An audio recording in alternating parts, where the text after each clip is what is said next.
तू तीच आहेस भाग 53. कीर्ती एका बाजूला उभं राहून बाकीच्यांना बघत होती. आता सिनियर कपलसुद्धा एकमेकांच्या नजरेत गुंतून डान्स करत होते. अबोली, या वयातसुद्धा तू खूप सुंदर दिसते, अग्नेय म्हणाला. तसं अबोलीने त्याच्याकडे भुवया आकसून बघितलं. या वयात म्हणजे? मी काय म्हातारी झाले का? ती जरा चिडून म्हणाली. नाही, मला तसं नव्हतं बोलायचं. म्हणजे तू आजही तितकीच सुंदर दिसते जितकी आपलं लग्न झाल्यावर दिसत होती, तो म्हणाला. तरी तिने नाक मुरडलं. पण आता तुमचा माझ्याबद्दलचा इंटरेस्ट कमी झाला आहे. आता तुम्हाला मी पहिल्यासारखी आवडत नाही आहे, म्हणून तुम्ही इतकी सुंदर सेक्रेटरी ठेवली, ती गाल फुगवून म्हणाली. तसं त्याने डोक्यावर हात मारला. त्याने तिला इतकं समजावलं होतं तरीसुद्धा तिने त्या गौरवच्या बोलण्यावर विश्वास ठेवला. अच्छा, ठीक आहे. त्या सेक्रेटरीला मी उद्याच्या उद्या जॉबवरून काढून टाकतो, तो तिच्या गालावर हात ठेवून म्हणाला. नाही नाही, तिला कशाला जॉबवरून काढता? असं अचानक काढलं तर बिचारी काय करेल? मला तुमच्यावर पूर्ण विश्वास आहे, त्यामुळे किती अशा सेक्रेटरी आल्यात तरी काही फरक पडणार नाही, ती म्हणाली. अबोली, तू जराशी सारखी सारखी माझ्यावर डाऊट घ्यायला लागली तर मग कशाला मी त्या सेक्रेटरीला ठेवू? तो म्हणाला. तशी ती हसली.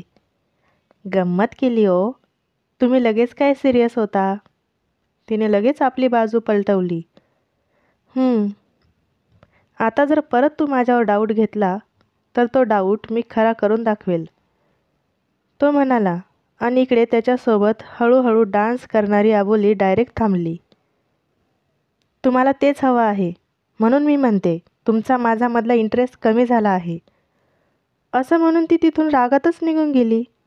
अग्नेला तर तिचं काय करावं तेच कळत नव्हतं.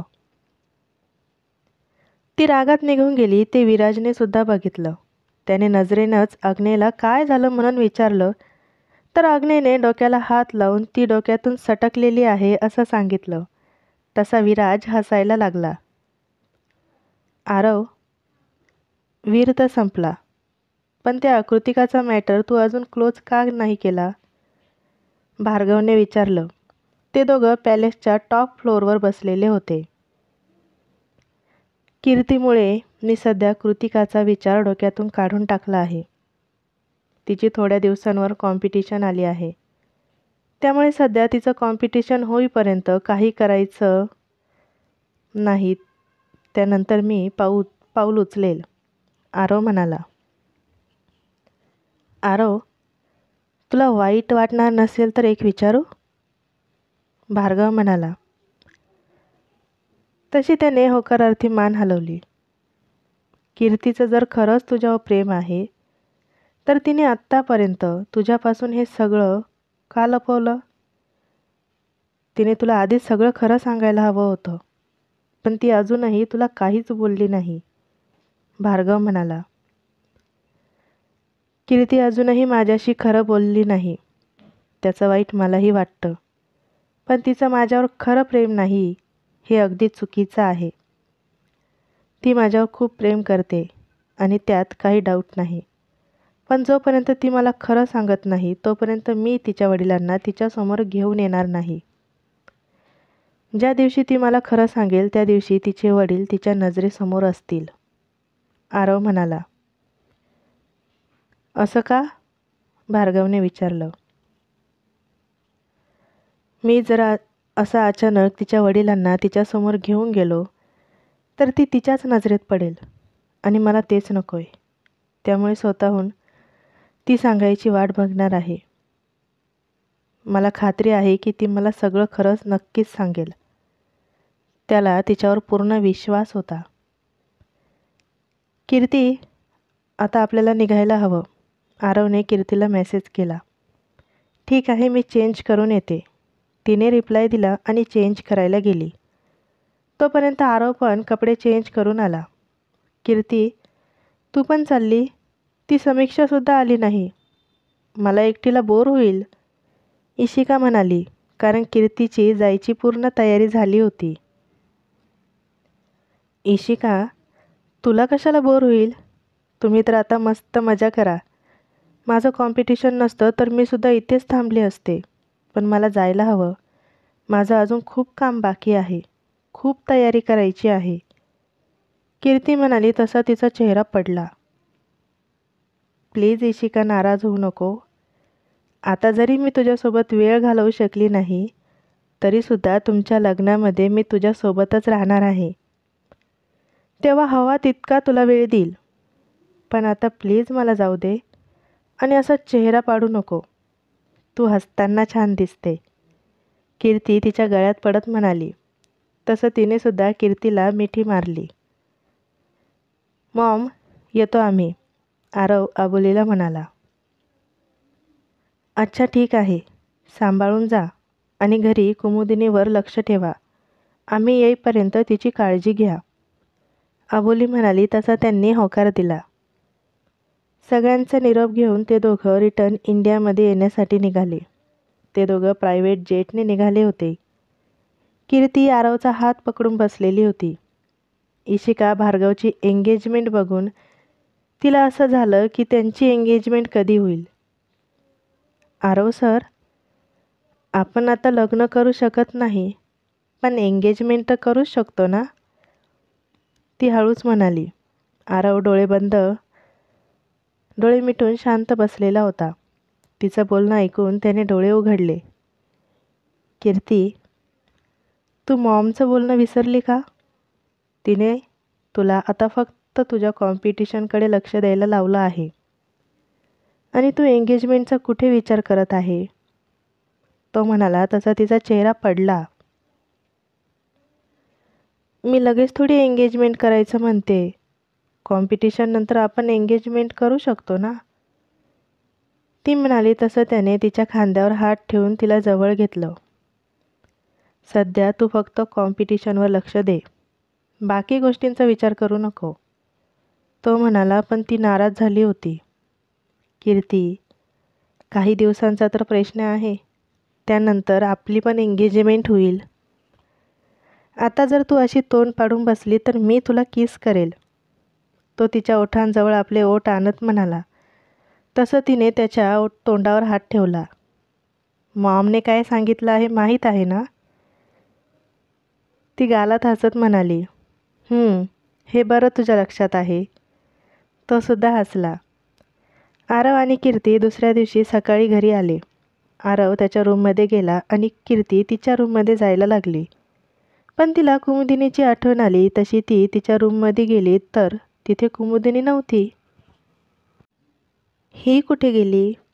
आधी फ्रेश होऊन येते मग बघते, असं म्हणून ती तिच्या रूममध्ये गेली आणि फ्रेश होऊन आली. तिने सगळ्या घरात शोधलं पण तिला कुमुदिनी कुठे दिसलीच नाही. तिने घरातल्या नोकरांना विचारलं तर त्यांनाही काहीच माहीत नव्हतं. आरव सर, ती आरवकडे आली. तो ऑफिसला जाण्यासाठी निघाला होता. काय झालं कीर्ती, त्याने विचारलं. आरव सर, कुमुदिनी घरात कुठेच नाही आहे.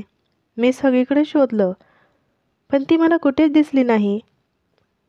नोकरांना विचारलं तर त्यांनाही ती कुठे आहे माहीत नाही. कुठे गेली असेल ही मुलगी? कीर्तीला टेन्शन आलं. कीर्ती इथेच कुठेतरी असेल, तो म्हणाला. प्लीज चला ना, आपण शोधू तिला. अशा अवस्थेत ती कुठे असेल, कीर्ती म्हणाली. तिचा घाबरलेला चेहरा बघून तो तिच्यासोबत कुमुदिनीला शोधायला निघाला. कीर्ती, तू थिएटर रूममध्ये बघितलं का, त्याने विचारलं. तशी तिने नकारार्थी मान हलवली. मग दोघं थिएटर रूममध्ये गेले तर तिथे अंशुमन आणि कुमुदिनी रात्री मूव्ही बघता बघता झोपून गेलेले होते. कुमुदिनी अंशूच्या मांडीवर डोकं ठेवून झोपलेली होती आणि तो सोफ्यावर बसल्या बसल्या झोपून गेलेला होता. आरव आणि कीर्तीने एकमेकांकडे बघितलं आणि हसले. तू उठव त्यांना, मला ऑफिसला जायला उशीर होत आहे, तो म्हणाला. तसा कीर्तीने होकार दिला. नंतर कीर्तीने सगळ्यात आधी तिच्या मोबाईलमध्ये त्या दोघांचा एक फोटो काढला आणि मग त्यांना उठवलं. अंशू, तिने हळूच त्याच्या खांद्यावर हात ठेवून त्याला उठवलं. अंशूने डोळे उघडले आणि बघितलं तर समोर कीर्ती हाताची घडी घालून उभी होती.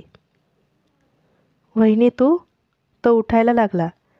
तितक्यात त्याच्या लक्षात आलं की कुमुदिनी त्याच्या मांडीवर डोकं ठेवून निवांत झोपली आहे. ते रात्री मूवी बघता बघता कधी झोप लागली कळलंच नाही. तो खाली मान घालून म्हणाला. तशी कीर्ती हसायला लागली. इट्स ओके, पण आता उठा, सकाळचे 9 वाजले आहेत. ती म्हणाली तसं त्याने कुमुदिनीकडे बघितलं. 1 मिनिट. कीर्तीने हळूच तिचं डोकं उचललं तसा अंशू लगेच उठला आणि तिथे उशी ठेवली. कीर्तीने कुमुदिनीचं डोकं त्या उशीवर ठेवलं. आता जा तू, तयार हो, मी आहे तिच्याजवळ. ती म्हणाली तसा तो तिथून जायला लागला. अंशू, तिने त्याला आवाज दिला. काय वहिनी? त्याने विचारलं. पुढचा विचार केला आहेस ना? कारण तुला एक नाही तर 2 जणांची जबाबदारी घ्यायची आहे आणि त्यासाठी तुला स्वतः जबाबदार व्हायला लागेल. कीर्ती म्हणाली. त्याला तिच्या बोलण्याचा अर्थ समजला. वहिनी, तू समजते तसं काही नाही. अंशू, तुझ्या डोळ्यात सगळं स्पष्ट दिसत आहे, त्यामुळे काही लपवण्याचा प्रयत्न करू नको. मी फक्त एवढंच सांगेल की आता तुला स्वतःच्या पायावर उभं राहण्याची गरज आहे, कारण तू मोठा झाला आहेस. कीर्तीने त्याच्या केसांवर हात फिरवला तसा तो लाजला. आलोच मी. तो लाजून तिथून पळाला. रात्री कीर्ती तिचं काम करत होती. दिवसभर तिने कुमुदिनीसोबत वेळ घालवला. आता ती तिचे ड्रेस डिझाईन करत होती. तिने स्वतः ड्रेस बनवले होते. तिला लागणारं सामान आणून दिलं जात होतं. तिला फक्त ऑर्डर द्यायची होती. आता फक्त 2 ड्रेस बाकी आहे. ते झाले की मग काही टेन्शन नाही, ती स्वतःलाच म्हणाली.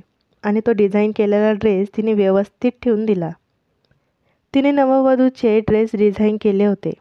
तिला त्यात तिचा बेस्ट द्यायचा होता. तिने खूप मेहनत घेतली होती. आता तिच्या कॉम्पिटिशनला थोडेच दिवस उरले होते. कृतिकाला काही करून कीर्तीसोबत कॉन्टॅक्ट करायचा होता, पण आरवने कीर्तीसोबत कॉन्टॅक्ट करायचा एकही चान्स ठेवला नव्हता. 24 तास कीर्तीच्या मागे सिक्युरिटी होती. तिचा मोबाईल नंबरसुद्धा आरवने हॅक केलेला होता. तिला कोणत्याही अननोन नंबरवरून कॉल आला तर सगळ्यात पहिले त्याला मेसेज जायचा आणि तो कोणाचा नंबर आहे याची लगेच माहिती काढायचा. त्यामुळे कृतिका तेही करू शकत नव्हती. आता तिच्याजवळ कीर्तीसोबत कॉन्टॅक्ट करायचा एकच मार्ग होता आणि तो म्हणजे वैदू, कीर्तीची बेस्ट फ्रेंड.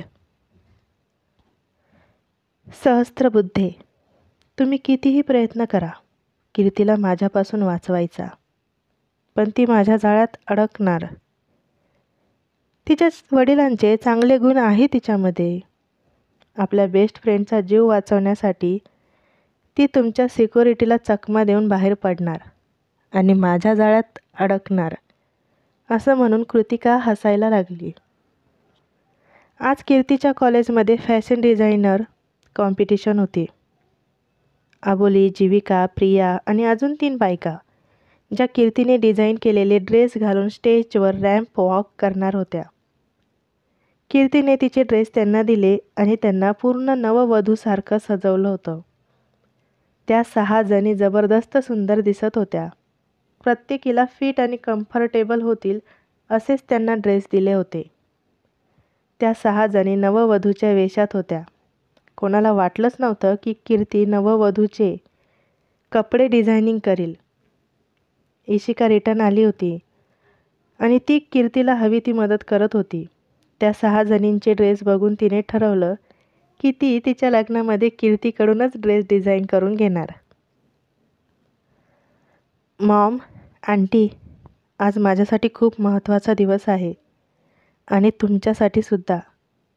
या वयातसुद्धा एक स्त्री किती सुंदर दिसू शकते याचं उदाहरण लोकांसमोर येईल. स्त्री कोणत्याच वयात मागे राहत नाही. ती काय करू शकते हे लोकांना दाखवा.